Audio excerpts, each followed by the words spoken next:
यहाँ कहानी में बड़ा इमोशनल मोड आ चुका है। अनु आर्या को उनके घर तक छोड़ने आती है। वो उनका पूरा ख्याल रखती है, उन्हें आराम से पलंग पर बैठाती है, क्या खाना है, क्या पीना है, हर छोटी बड़ी चीज का ध्यान रखती है।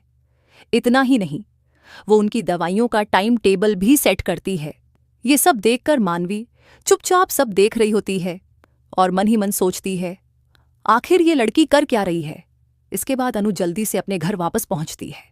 जैसे ही वो अंदर आती है, उसकी माँ उसे बैठने के लिए कहती है और बोलती है, पहले चाय पी लो, फिर आराम से बात करेंगे।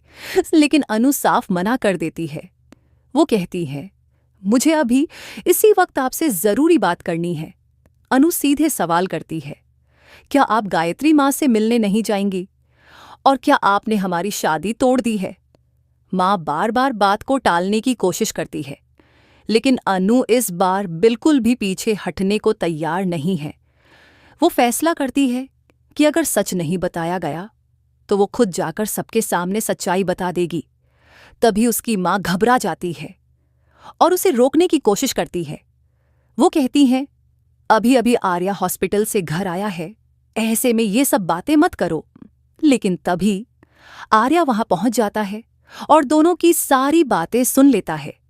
ये सब सुनकर आर्या पूरी तरह टूट जाता है और चुपचाप अपने कमरे में चला जाता है।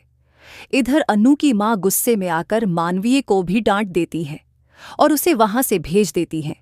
अब आर्या के मन में बस एक ही सवाल है, आखिर ये सब क्या हो रहा है। दूसरी तरफ अनु भी बहुत परेशान होती है और अपनी मां से साफ कह देती है, अगर शादी करूंगी तो सिर्फ आर्या से ही करूंगी, वरना किसी से भी नहीं करूंगी। मां उसे समझाने की कोशिश करती है, मैं तुम्हारी मां हूं, तुम्हारी भलाई के लिए ही सोच रही हूं। तुम्हारे पापा को पहले ही हार्ट अटैक आ चुका है, मैं और कोई रिस्क नहीं लेना चाहती। लेकिन अनु अपने फैसले पर अड़ी रहती है। वो साफ कह देती है, मैं अपनी जिंदगी का फैसला खुद करूंगी। उधर आर्या अनु को फोन करता है। वो उसकी आवाज से ही समझ जाता है कि अनु बहुत परेशान है। आर्या कहता है, मुझे पता है तुम्हारी मां ने शादी के लिए मना कर दिया है। लेकिन अनु उसे दिलासा देती है, आप बिल्कुल परेशान मत होइए, मैं शादी करूंगी तो सिर्फ आपसे ही करूंगी। और अब कहानी एक ऐसे मोड़ पर आ चुकी है जहां प्यार और परिवार आमने सामने खड़े हैं।